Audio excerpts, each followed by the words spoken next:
I'm glad you guys are here today. I want to start off by us just thinking about an attribute of God. If you've been around church, you may have heard of this word before. If you're new to church, this may be a new concept or a new word for a concept that you already probably have thought about. It's this word called that God is omnipresent, that God is all present. He is here and he is everywhere. That God is all present. This word, this theological word, because like smart people like to come up with big words to sound smart, right? This word omnipresent. And I want us to think about that, right? The idea that God is everywhere. Sometimes that idea is easier to think about. God is everywhere, but that also means that God is here and that God is wherever you might be. And what would it look like? What would it look like for us to live our lives as if God really was everywhere that we were? Would it change the way we talk or think or treat people? Would it change the way we even sing to him and worship him? If we really believed that to be true, I think one of the issues with the Christian life and one of the things that maybe American Christianity has got it wrong on is we like press down knowledge, like, hey, we just want you to know these things. But sometimes that's the easy part of it, right? Like I can know intellectually that God is everywhere. But it is much more difficult for me to act as if that is a true statement. For me to orient my life to reflect that God is here, that God is with me everywhere. And so what I hope to do today as we look at this passage of Scripture in Genesis 26 is for us to think about this theological construct that God is everywhere, that he's all present, that he is with you. He will be with you. He is with you wherever you go. And what does it look like for us to know it, but then to begin to press down into our heart, into our actions, for that to reflect how we live, how we show up every day? And we're going to look at someone in their journey to begin to do that in Genesis chapter 26. But before we do that, I just want us to take some time and really just ask God to speak to us. So we do this every week, but just close your eyes. It's the easiest way to kind of get alone, to eliminate distractions as best you can, even though there's kids screaming next door. They're having a blast. But just close your eyes. And I want you to take as deep of a breath as you can and fill up your lungs. And as you're breathing in, I want you to be reminded that God has given you that breath. That this is the breath of God that you're breathing. And I don't know about you, I feel like just there's a lot of things on my mind.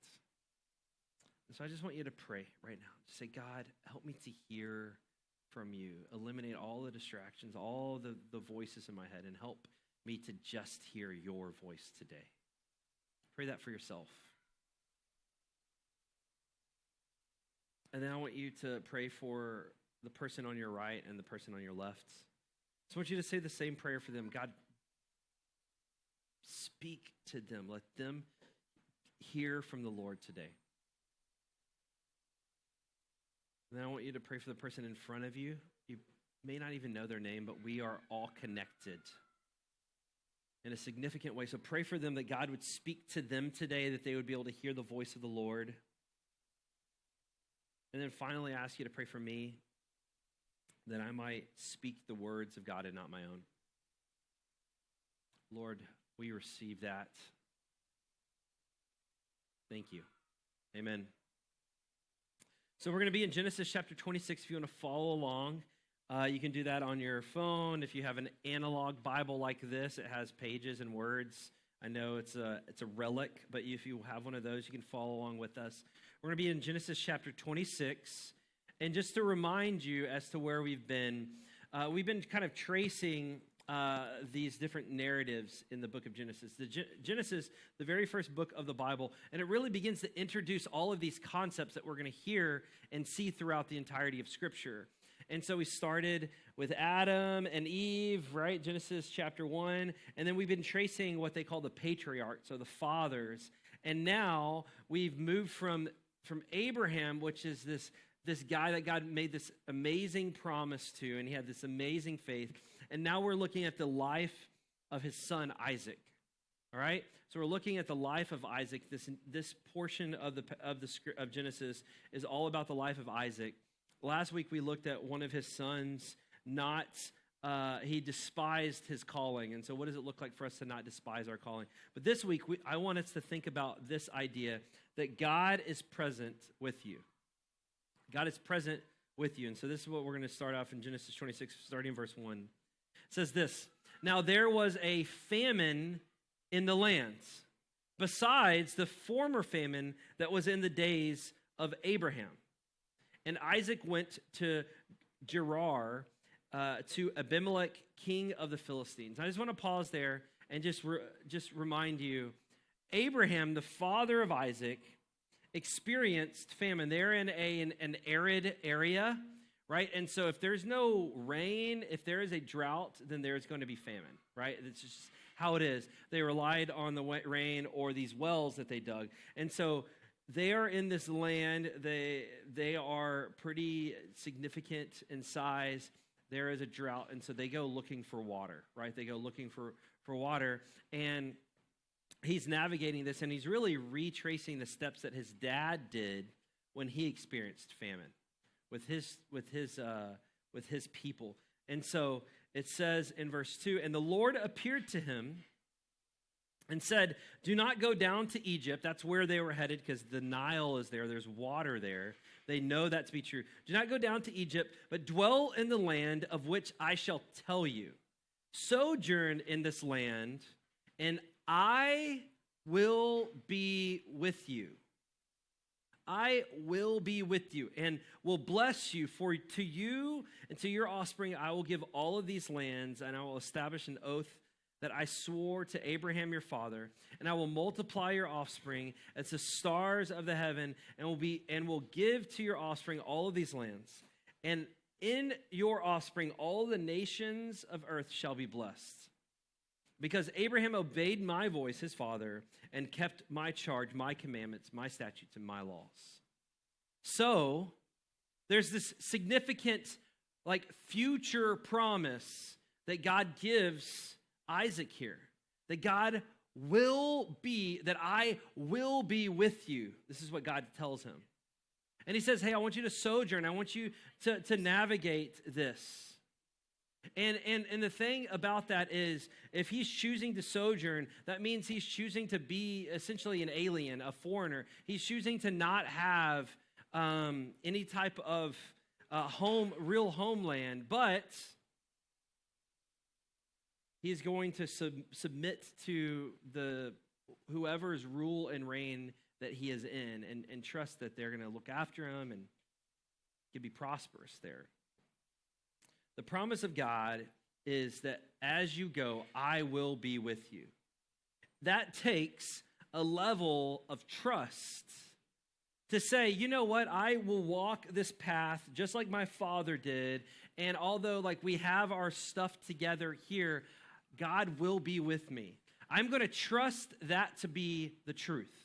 I'm going to trust that God is a man of his word. I'm going to trust that as God was with my dad, God will be with me as I move forward. And as we'll see, sometimes when we trust God, everything works perfectly. And sometimes when we trust God, doubt begins to creep in. But when we trust that God will be with us, we begin to grow our capacity to be more and more like Jesus. And this is what I want to encourage you as we are about to read it. Read probably a mistake that we would have done as well, is wherever you are in your Christian walk, whether you're at the very beginning of it or whether you've been doing this for a while, our goal should to to look a little bit more like Jesus every day. Not that we'll ever look like Jesus, not that we'll ever be like Jesus, but our goal should be, hey, how can I grow my capacity to be more and more like Jesus? What am I doing? Am I challenging myself to do this, or am I just coasting? Am I just existing? If we're just existing, we're never going to magically become more like Jesus. But if we're thinking, hey, how can I grow my capacity? I'm going to lean into this promise that God says he will be with me. Sometimes it might feel like it, sometimes it might not, but I'm going to trust that he is a man of his word. So we pick up in verse 6. So Isaac settled in Gerar.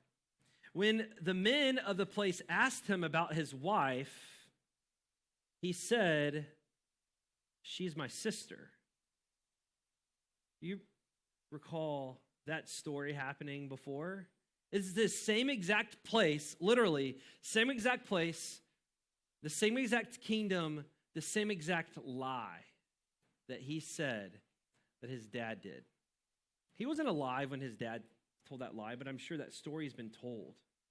So don't tell me that kids aren't listening to the stories that we tell, because he picked this up from his dad.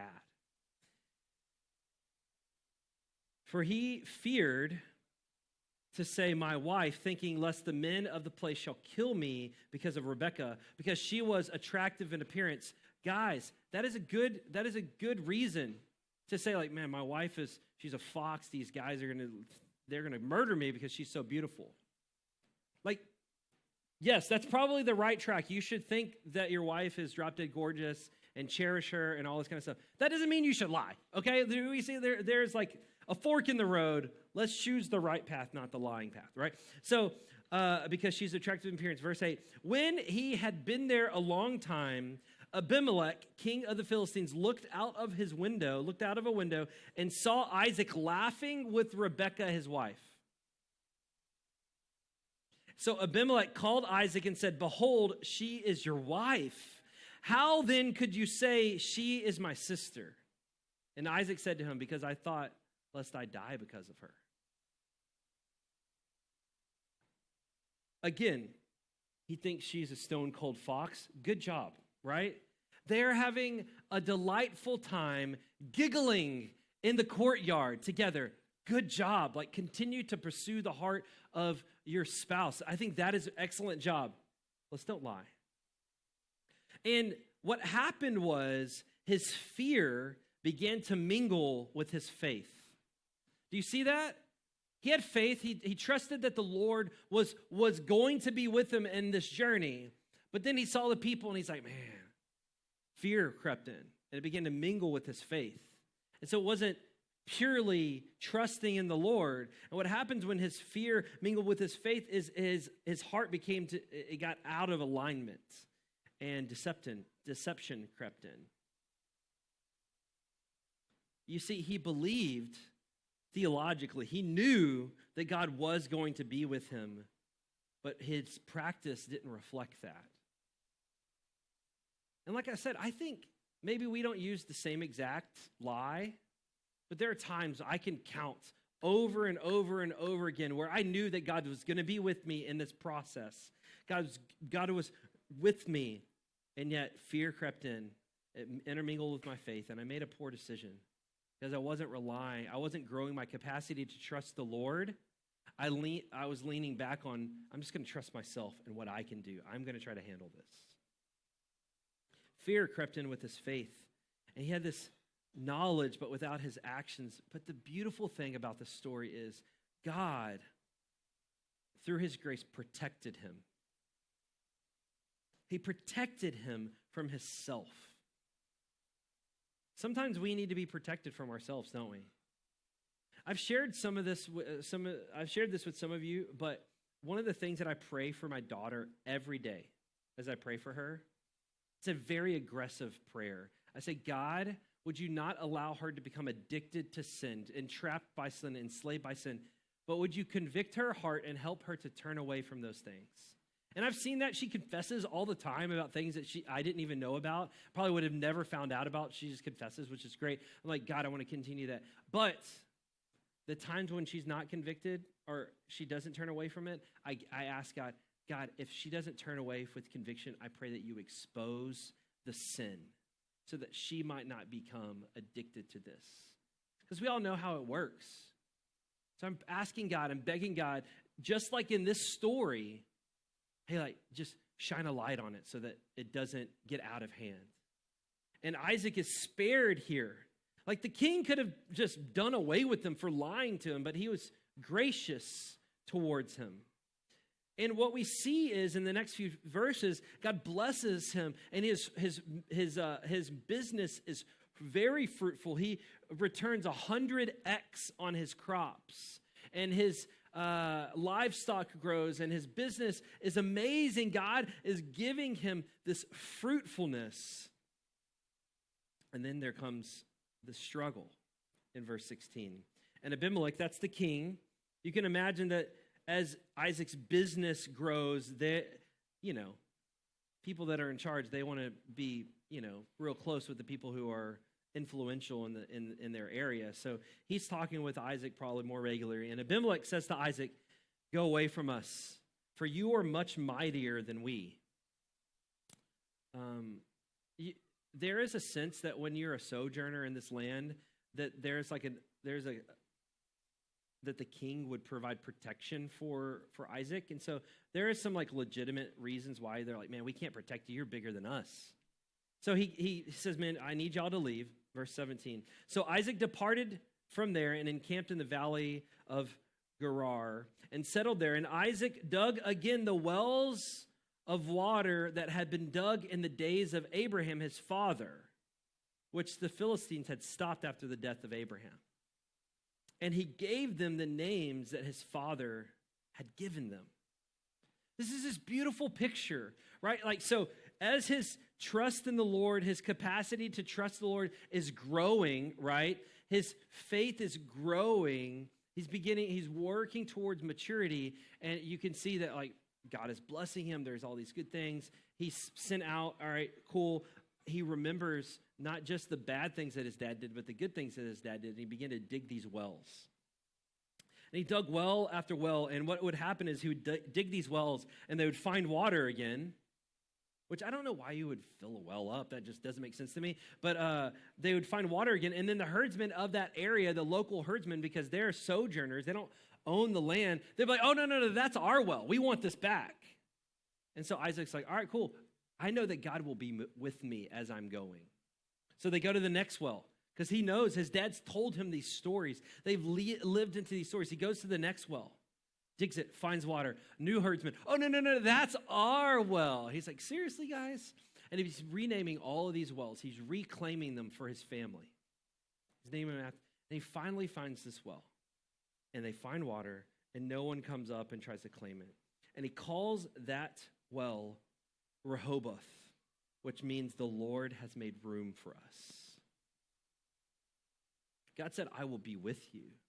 And we see his prosperity. We see his business growing. We see him finding well after well. In the midst of famine, water is springing up all around this guy.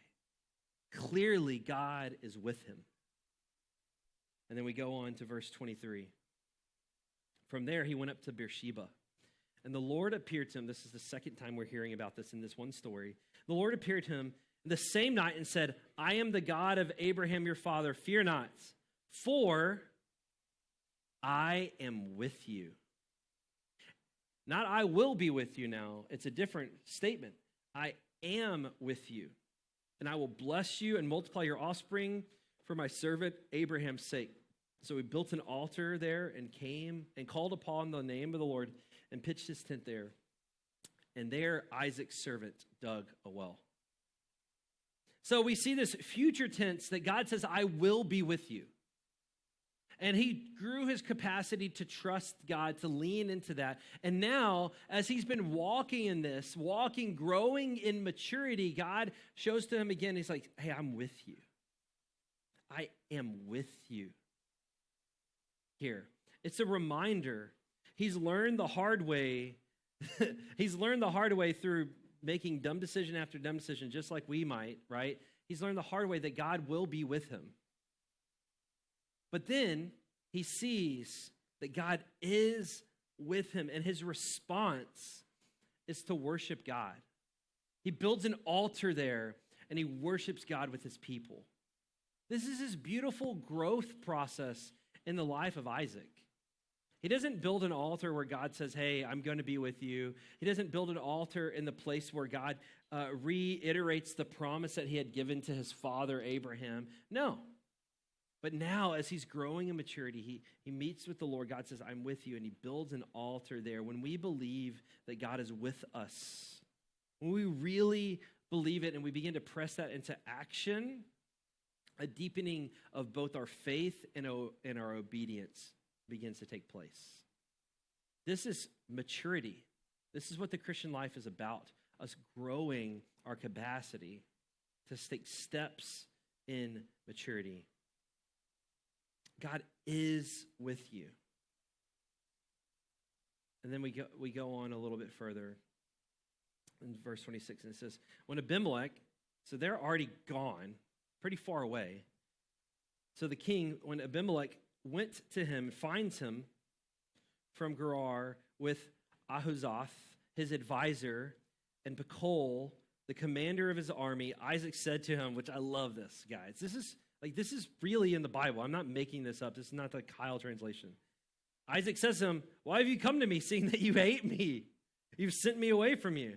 It's like, hey, dude, what? Like, I thought we weren't friends. Why are you coming at me like this, bro? Like, seriously. I'm like, I identify with Isaac here, right? And this is what they say. It's beautiful. We see plainly that the Lord has been with you. So in this story, just 28 verses, we see the Lord promise Isaac, God will be with him in this journey. As he grows his capacity to experience that, to feel that, God shows him again and reveals to him and speaks to him and says, I am with you. And then at the end of this story, we see people that are not followers of God, people who worship different idols, who are not on the path of righteousness, say to them, find them out, seek them out, and say, we can clearly see that God has been with you. A past tense phrase. That all along, they have been watching him. Even in his stumbles, even in his mistakes, they are seeing the way he navigates the highs and lows of life. And they're saying, hey, there's something different about you. And we have identified what it is. God has been with you all along. And that is a powerful phrase. God's presence has been seen by unbelievers and will be seen by unbelievers from us as well. People are watching. What is it that people will see when we are put under the microscope? When we're pressed, what oozes out of us? I believe that one of the problems that has led to where our culture is today, I believe that one of the problems has been when followers of God have been squeezed and placed under the microscope. That's not people's response, that God has been with them. Their response was, and they're a hypocrite. Hey, they're just mean. Hey, they hate people. Hey, whatever, fill in the blank. And we can clearly see that you're different because God has been with you. And this promise that God is all present means that God is with us everywhere we go. He is with us in our future. He is with us in our present, and he has been with you in your past. He has been there all along. There is no place where all of God is not there.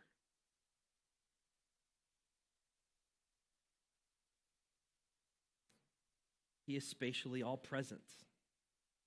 But also, as we see in this story, he is also specially all present. He protects his people. He blesses his people.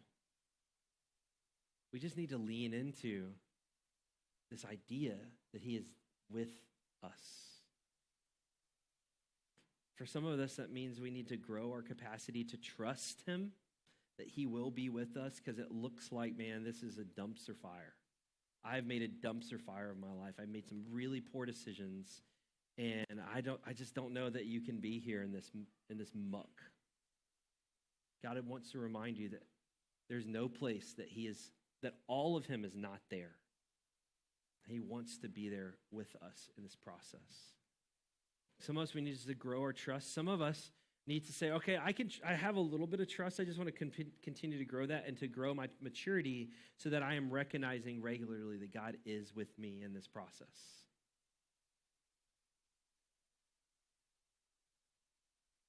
And some of us need to really reflect on the idea of what kind of legacy are we leaving. Because whether you like it or not, whether you want it or not, people watch us. So what are they going to say?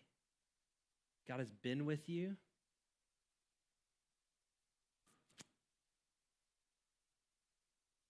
Or something else.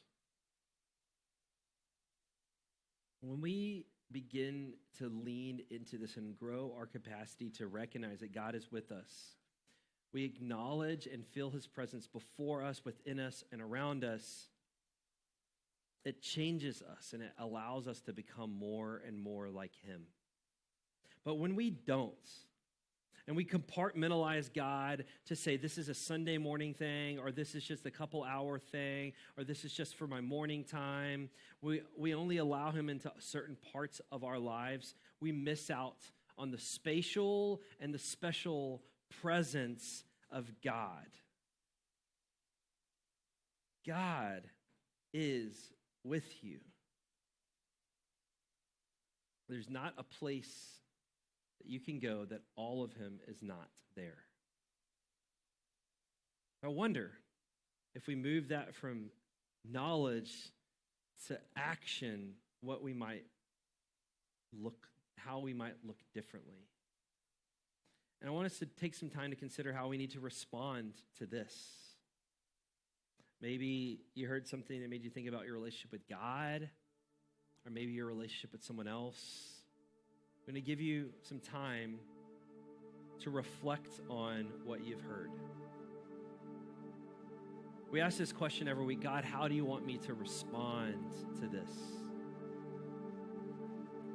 And I want to help guide us through these three elements. So if you will, just stay locked in. I want you to ask yourself this question: do you believe that God will be with you?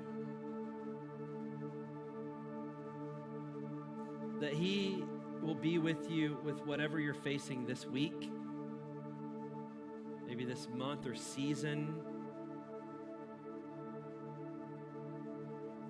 Do you trust him to be there?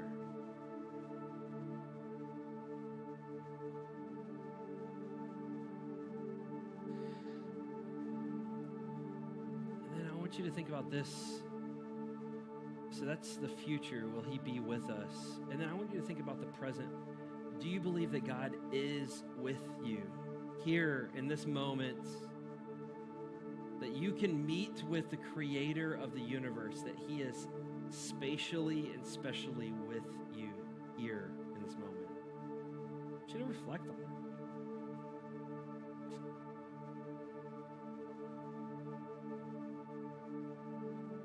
And then finally, I want you to think about, as you look backwards, do you believe that God has been with you?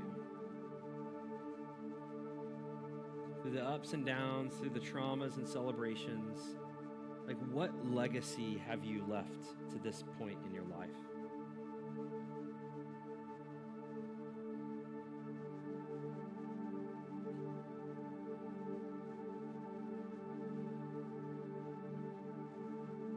And if any of those areas are not where you would like for them to be, that is perfectly fine. That is actually a good place to be.